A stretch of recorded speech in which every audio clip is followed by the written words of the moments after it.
Hi, everybody. Thank you for joining the live event today. I have the pleasure today of having Jack McIntyre on us from Lenscrafter, Sublease owner in Texas. Hi, Jack. How are you? I'm great. Thank you. Good. For those of you who don't know Dr. McIntyre, I want to give you some background. He had a Bachelor of Science Psychology in 1980 from the University of Houston. Doctor of Optometry in 1984 from New England College of Optometry. I graduated from New England College of Optometry.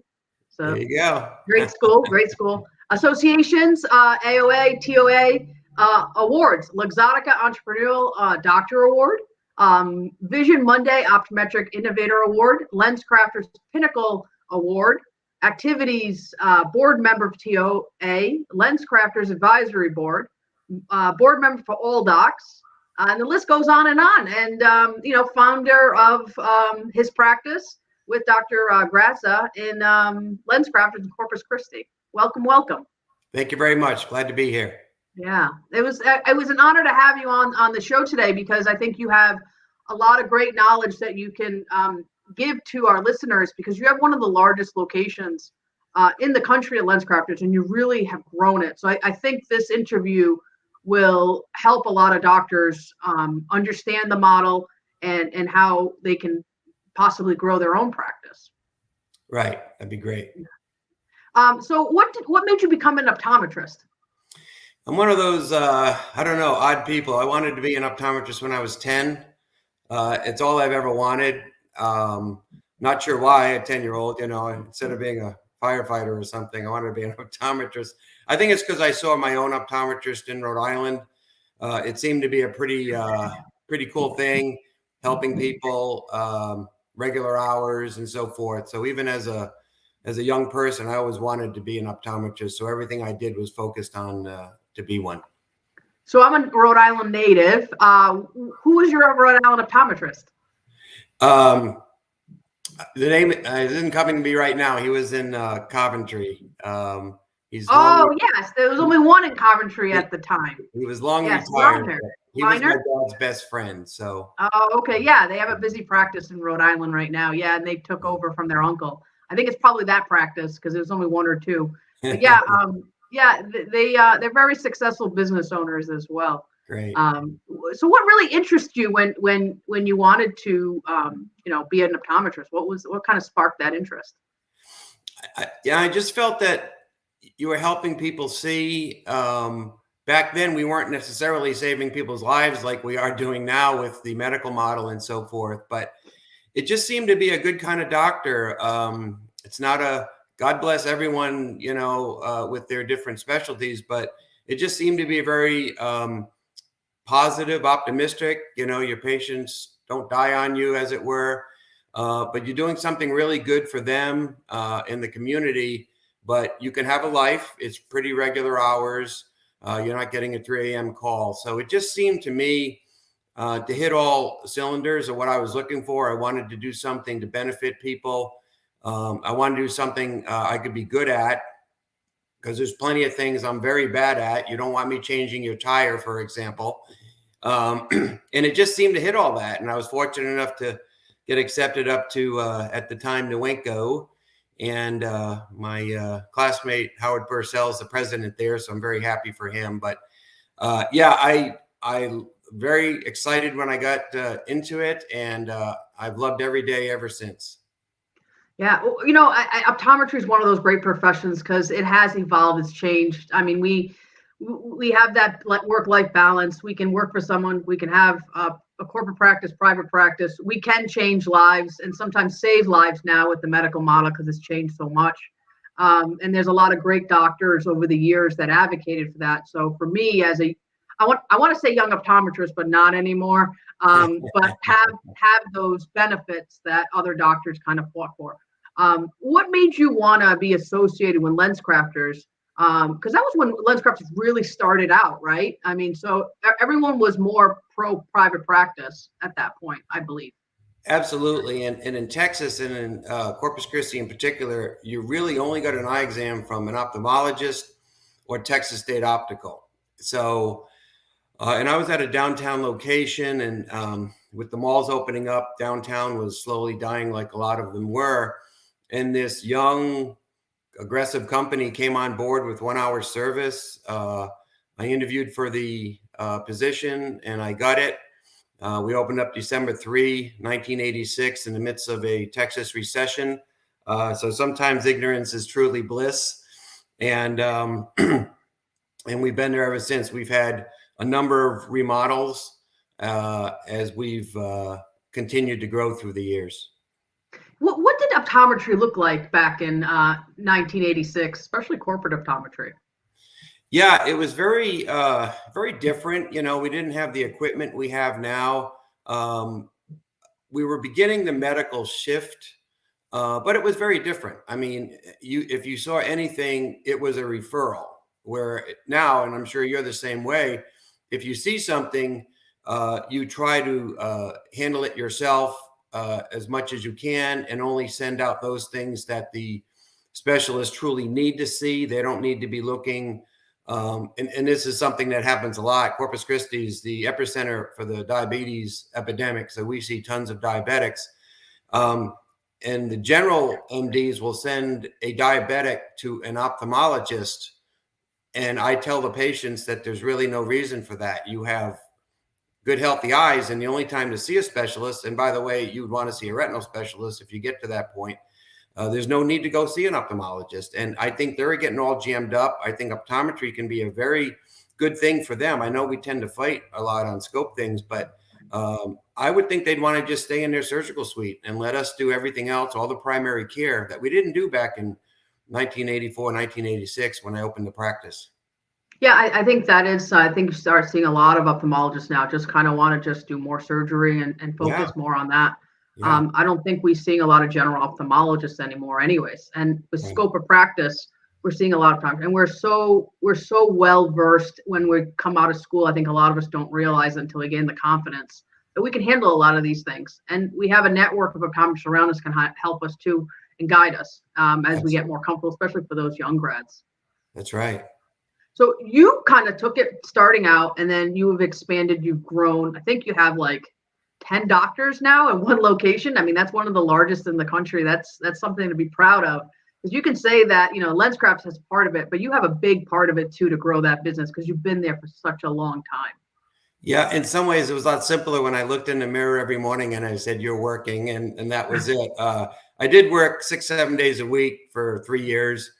And then I joined in with another optometrist and then another. And I kept breaking down the barriers to growth, which I'm kind of obsessive compulsive about.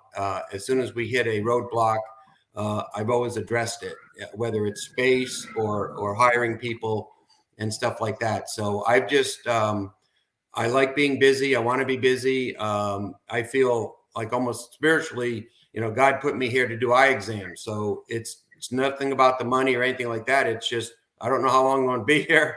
And, you know, I want to do eye exams. So I kept doing it. My mode of practice is very different than most everyone else's in the country. And that was just something that I started back in 1986. And I've continued on to this day. Yeah, I think, you know, I always say that if you're passionate about something, if you want to do it, you're going to do it, and regardless of the money, and the money always comes, or the growth always comes. What was some of that when you had those roadblocks? Like, how did you kind of overcome those challenges when you had those roadblocks for doctors out there that, you know, might be struggling right now on a new sublease, smaller sublease, or things like that? What are some advice that you can give them? Right. You know, it's just really an analysis of your office. And like if you have one pretest room, you know, I know this simplifies it, but you can literally just put a wall up and now you can work up 2 people at the same time. So what I started doing is we started with 2 pretest rooms. So it was only one pretest room, but we split it in half. So we could start the pretest with one. They went into the second room and another assistant can come in and start that. So we would have 2 people being worked up. So it doubled the amount of people we were seeing. What I did early was I decided to take everybody. So I had what is now would be considered an urgent care model. So that made me have the courage to hire people, buy equipment that was smaller and more efficient, continuing to look at the roadblocks to growth. We see everybody. So that really is a different model than most practices, where as you get busy, you start saying, okay, now I'm booked up for 2 days, a week, 2 weeks, 3 weeks. I'm the opposite of that. Everything I've done is, so if you want an eye exam today in Corpus Christi, you can come in. That's great. So some of it was space. Lenscrafters has always been wonderful about, keeping up with me in that sense. But it was just a continual, like, the big bowl perimeters, right? Well, then you go down to the FDT model, or I had an AR, AK topo. Well, then I got an AR, AK topo all in one. So I continually miniaturized it. So we went from 2 pre-tests to 4, 6, 8. So we can work up, 8 people at the same time. I need good doctors and lots of them, because once again, I have advertised and put my name out there that if you want an eye exam, and my slogan is, we'll see you at your convenience, not ours, 7 days a week. So any hesitancy I've had about hiring, like suppose I hire a doctor and it doesn't work out, I've never had that. I've always anticipated very optimistically that we would have growth if we gave people what they want when they want it.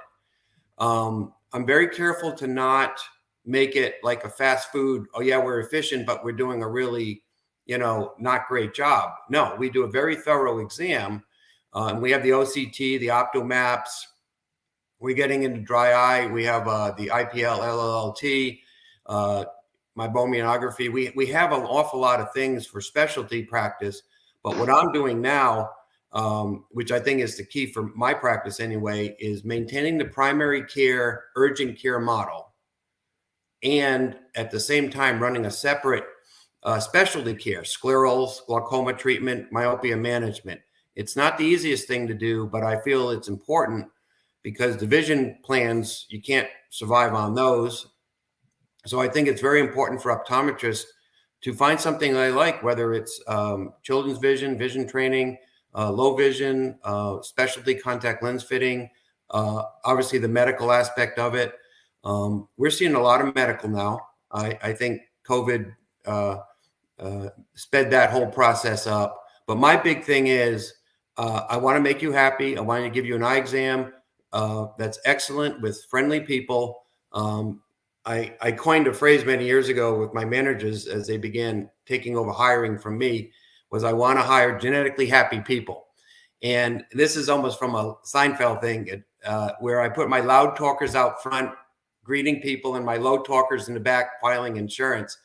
And it makes them happier too, because if I put an introvert up front answering the phone 100 times a day, they're going to not be happy and not do it well, probably. That's right. And vice versa. I have my extroverts up front, and they're laughing, joking, answering the phone, greeting people all day long. I put them back in the insurance room. Forget it. So that's been a big thing. The big thing is from that famous Good to Great book by Jim Collins, I get the right people on the bus and I put them in the right seat. So sometimes you don't even have to fire anyone. Sometimes you can just simply say, we need you over here instead of over there, in case they're not really a good contact lens dispenser, or maybe they're struggling with assisting. A lot of times we can just shift them somewhere else. But I have almost a fanatical desire to make people happy. It's not always easy. People can be unreasonable. They can ask for refunds, even though you did nothing wrong. So there's a lot of things that can make it very difficult to stay that way. But I'm better at it now than I was, 36 years ago. And I still love what I'm doing. And I think that's key. I don't dread going to work. The challenges I think we have, if you look at people in general, they're not that big, actually. Some people have really tough lives. And, we're optometrists who make good living. I think we all should feel very good about being an optometrist. The helping people see. Probably every optometrist out there has saved a life, whether they know it or not. Whether it's a pituitary tumor, or preventing a stroke, or something more eye related, such as glaucoma or something like that, or in my area, very much so, diabetes. Yeah, I think we look back on our future. We don't really look about how much money we made or who we touched, right? What we did, Exactly. we made a difference, right? I have patients that come back every year now because, oh, you sent me to the ER and I almost had a stroke. You make a difference. I had a little girl who had a brain tumor, and would I ever think that I'd see that in my chair? Never, Right. And it's you make such a difference. It's all about that. And you've developed this, and you probably developed in the community. People know you, they trust you, they want to come see you, and you've built this medical model over the years. One of the big myths in corporate optometry is that doctors can't practice medical. Tell us how Lenscrafters has enabled you to do that and have all that equipment, and how supportive they've been, because they probably understand that that's the way to retain patients and grow the business, and it's successful for them too on the optical side. Yes, and I think like a lot of us, they're growing also in that. At first, their whole thing was 1 hour service. So I think particularly back in the day, we weren't thinking about it a lot. They certainly weren't, but they've evolved also. And contact lens patients, medical patients, they still need eye care, and so they've been very good about the remodels. Um, I buy all my own specialty equipment, so they don't do that, but they do all the primary care equipment. So I didn't have any investment as a very much in debt graduate of Winco. So that was another reason to start with them, is that I could just move in, start a practice without that. But I think so. We're getting slammed with medical visits. People don't want to go to a clogged up ER, particularly with COVID. They didn't want to go down and get infected potentially. So, we are open 7 days a week, and they seem to know that they should see an optometrist instead of someone in a urgent care or ER setting, which are doing the best they can, but they're trained in the entire body. They're not trained specifically on the eye and so forth. So we are growing. We're doing more sclerals. We're doing more glaucoma treatment. We're doing the best we can to grow our myopia management practice.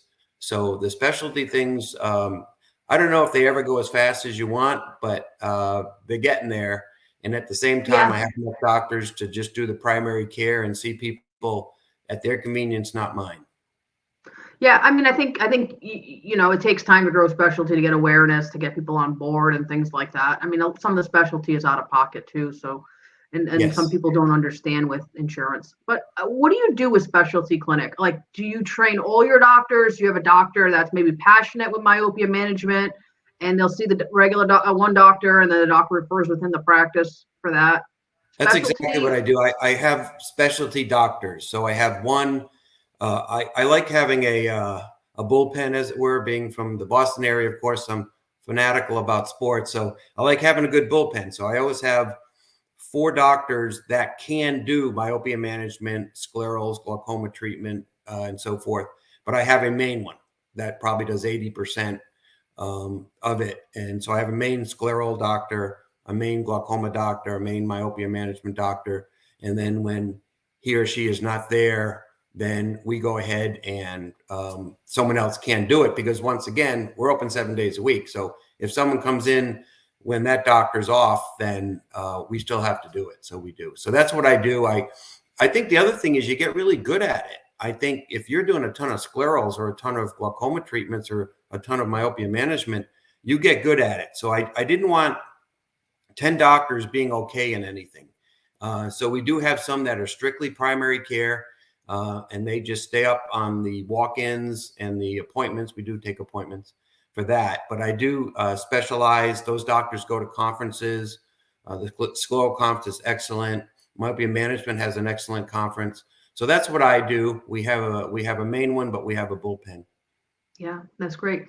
What are some strategies that doctors can take about this from all your success in the last 35 years? Because you continue to grow, right? And you have this mindset. Doctors be like, I know I reached a pinnacle, I reached the type, and then now I should maybe just cut back on some vision plans. But you don't think like that. You think, hey, everyone, is of value to the practice. We can grow it. We can do this.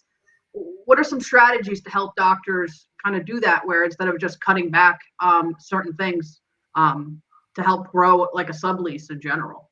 Right. And I understand that there's different situations. In some parts of the country you simply can't get an optometrist and so forth. But I would never be afraid to hire. I've hired doctors when I don't need doctors, and we've grown into it, you know. So I would just look at all the equipment. Is it as efficient as possible? Are my logistical systems as efficient as possible?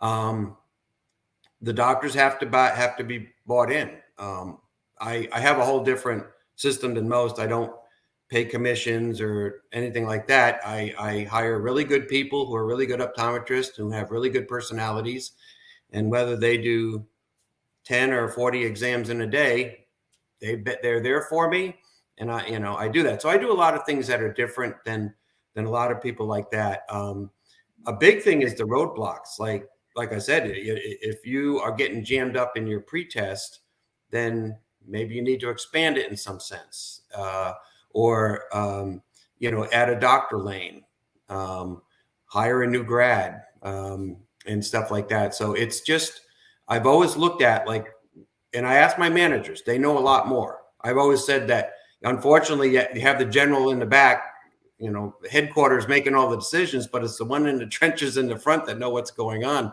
So nowadays, I don't make any decision without asking my front managers or my contact lens manager or my billing manager, because they're there in the trenches. They're seeing what patients like, and they're telling me what patients don't like. And that's another aspect of it, that I really attack anything that patients don't like. Like a bad review is hard to take sometimes because some are not fair, but sometimes you also learn from them. So, that's been my thing. And when the doctors come on, they're fully aware of it, that I'm fine if they have a slow day and sit around and don't do too much, and they can read their journals or whatever, because they also know if we get slammed on a Saturday or Sunday or holiday or something, they know that that's all part of it. So it's worked out really well in that regard. It's not for everyone, but yeah, I will get very concerned if we plateau or go down. Now, COVID, of course, has been a tough 2 years, but going forward, I keep always looking at faster, better systems, more growth, more space. I don't think you'll go wrong by doing that. You're part of the ALLDOCS group, and I think it's a lot of great business-minded individuals. Do you get a lot of advice from that group, that association, and going to that meeting every year? Great. They're great. I sometimes I come back and I tell my doctors and managers, I go, I feel like I don't know anything. I mean, there's so many people in that group that are just amazing, and some have 8, 10, 15 offices, and I'm just like, wow. I mean, I have enough problems with one. So it's an amazing thing. And the other thing about it is, we don't sell glasses. So I think I did visit offices, by the way, when I was in school, and then as a new doctor, private, corporate, everything. I visited everything, and there's something to learn everywhere. But if you don't have the revenue from the glasses, you better get good at something else. And in our case, it was contacts and medical. So if you have the glasses, then you have, I know my friends who have gone private, it's almost like at the end of the first day, they look at the revenue for the day and they go, what happened? They say, oh yeah, I have an optical now. So that's always a pleasant surprise. But the ALLDOCS group is amazing. And like I said, we've had to be business minded simply because we couldn't just make it up on the optical side.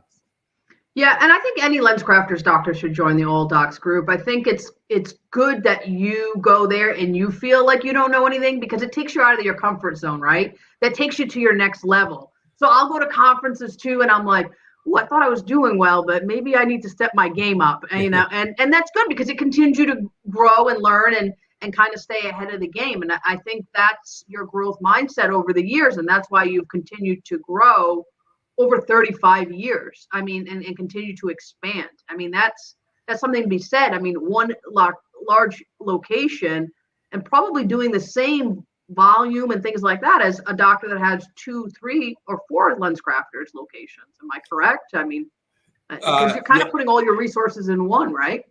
Right. And I think the problem is not, a lot of Lenscrafters doctors do belong to ALLDOCS, but a lot of it, they say, well, I can't get coverage and so forth. Let me tell you, you could talk to one optometrist at our meeting, you could have a 5-minute conversation that could double your revenue because someone there has solved the problem you have. And I remember I went to a meeting one time and I used to take Polaroid Central 45 photos on every patient before Optos and everything like that. And I was talking to the doctor. He goes, well, how much is that? And I said, well, I was probably spending $20,000 a year on film. And he goes, well, if you digitalize it, it'd be free. I go, well, how much does it cost to digitalize it? This is a while ago, right? He goes, about 20,000. I said, so after 1 year, by doing digital instead of the old Polaroids, I'm even. And every year after that, it's gravy. He goes, yeah. And I go, and that's the thing about it. You have to take management time. And I do. I have an afternoon every week where I do nothing but management. And a lot of ODs think as long as they're flipping dials, they're doing. But you can't manage if you're always seeing patients. You have to take time. And I've got 4 children, so I'm not a fan of taking time away from your family to do it. So even if it's just an hour or two, you got to take the time and manage, talk to your people. They know an awful lot what's going on out there in your office. And my best idea is ALLDOCS, my staff, reading business books, reading management books. That all kind of plays into my own philosophies. But the main thing is I will do anything to, at the very least, not make someone upset, a patient, but at the very most, just make them very happy. And I think that can be hard to do because, as I said, they're not always reasonable in their requests. And sometimes you have to swallow your pride, swallow your ego, and say, yes, ma'am, I'll get that refund right out to you. And, in a way, sometimes I can't get it doesn't happen often. That's the other thing. People say, I don't give refunds. It's like, well, if you're giving a lot of refunds, you've got some issues.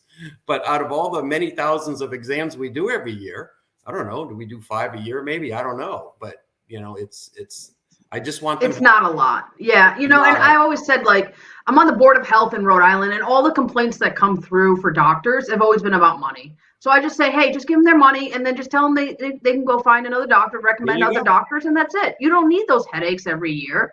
Those patients that tend to complain 1 year are going to complain every year is what I find. It's just how it goes, unfortunately. And you don't need that. You just want to move on and keep the other patients happy.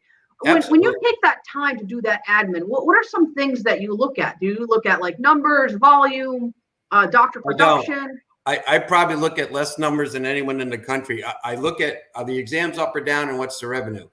I have the other information. I know my percent of contacts and stuff like that, but I don't run it by the numbers. I run it by what the patients and my staff and my other doctors are telling me. And my focus, which once again can be difficult, is just how to make them happy. And like I said, don't cut hours. We didn't furlough anyone during COVID. My partner, Dr. Garza, and I looked at each other and we said, we don't feel comfortable furloughing people. So we didn't. And it all worked out. And everyone came back, everyone was there. No one quit. And I know other doctors, they had problems with that, but the staff knows how I feel about them. My patients know how I feel about them. I absolutely love what I do. I think it's the best profession in the world.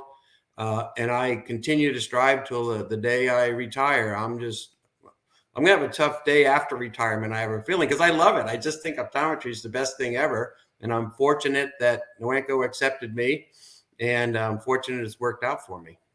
Did you apply just to Nuenco or? No. But I got into Nuenco. Yeah. I only applied. I look back, I only applied to one school, and I look back and I'm like, wow, that was pretty nuts. I mean, what was I thinking? Right. And anyways, the future, I mean, now it's just here I am, optometrist after 15 years. I know you love optometry, but what's the best thing that you love? Is it a business aspect? Is it patient care? Is it specialty? Is it just helping people, changing lives? What's the best part of you enjoying optometry? I think honestly, and like I said, I'm really bad at an awful lot of things. I think it's all of it. I enjoy the business side of it. I enjoy figuring things out. I have a psychology degree. It's my bachelor's degree. I enjoy my staff. I get as much, if someone's going through a tough time, I'll say, would you like to talk about it? And sometimes, Texans are huggers, so, they'll give me a hug and it's got nothing to do with the eye exam. It was like the eye exam was over and I just said, you seem a little down. Is there something you wanted to talk about? And I don't do it so they'll come back next year. I just do it because I'm a human being and they're a human being going through a tough time. So it's a wonderful thing, really. And I tell my 4 kids, boy, if you can find a profession that you wake up every day and you just love going to, that is a blessing. And you may not know it till the end of your career, but it's a wonderful, beautiful thing. And that's what it is for me. I'm better at it than I was. I used to get really hurt when a patient, felt, I didn't know what I was doing or something like that, but I've gotten better at it. It sure is nice to have surrounded by a bunch of other optometrists that care about the practice and are better at other aspects of the profession than I am. So I'm able to say, okay, well, you're in charge of this and you're in charge of that. So it's worked out really well. I love all of it. Yeah. I always say that, did I really work today? No, I just felt like I was just chit-chatting with friends or patients all day. Yeah. Isn't that perfect? Yeah. It's nice. Yeah. You chit-chat and you enjoy it, right? So Right. it makes it all the worth. And then now with just even myopia management, the fact that you can change a kid's life with something so simple is amazing, because they value that. Especially the parents that have high scripts and they know they're going through it. I mean, even just me, I'm not a specialist at all, but fit like my first scleral lens with help of the Cooper Vision specialty rep. I mean, she was able to see, very well. I mean, we make a huge difference. So there's a lot of resources out there if people feel uncomfortable to do some specialty stuff, but even just networking in your community to see where these patients can get help from, I think is huge. And you've done a great job to be the central hub of Corpus Christi, is the way that I see it. People getting all in one vision care or health, medical, eye care at your location. And I applaud you and really breaking those myths and in corporate optometry of what corporate optometrists can really do and excel in this field. Right. Absolutely. Yeah. One more thought. What are your thoughts on the future of optometry? There's all this doom and gloom and all these things, but I think the future is bright. I want to know what you're forward thinker. I want to know what you think about it. I think we have an amazing future. I think on both ends of the spectrum, if you look at these statistics, what is like half the world's going to be nearsighted by 2050. So for the myopia management, I think as the ophthalmologist and other people get jammed up with time, sclerals and so forth, the other end of it is the aging population. So everyone needs eye care at some point in their life, cataracts, AMD, everything. So I think whatever you enjoy and whatever your practice is like, the projections I think are excellent.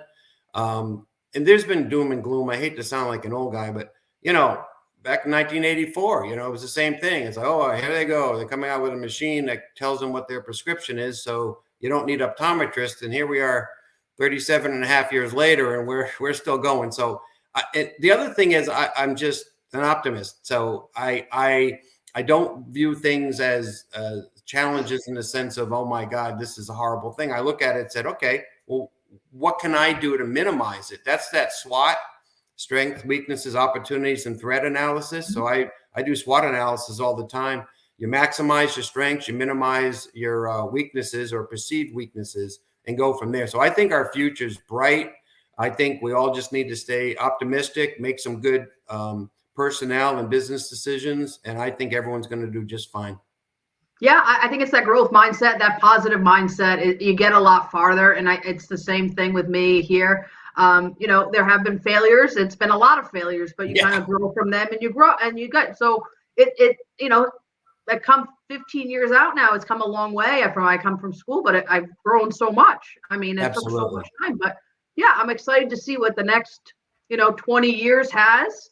And I think optometry is a great profession. I think there's a lot of different avenues doctors can choose, and one of the good ones is corporate optometry if that's what they want, And I think for that entrepreneurial doc that might want a fast-paced practice or a practice where they can see a lot of different people, I think it's a good value for them if they choose to do so. Absolutely. Yeah. So I want to thank you so much for coming on the podcast today. If somebody wants to contact you, has any questions, or maybe is looking for a job in Corpus Christi, do you have an email or something that they can contact you? Absolutely. My email is Dr. Jack Mac at msn.com, DRJACKMAC. And I can be contacted with, or anyone if has any questions. Like I said, even like within the ALLDOCS organization, somebody has solved the problem you have. And so I think people make use of their associations, their colleagues. Most optometrists are more than willing to help people. So at any time I can be contacted. All right. Thank you so much. Thank you. Take care.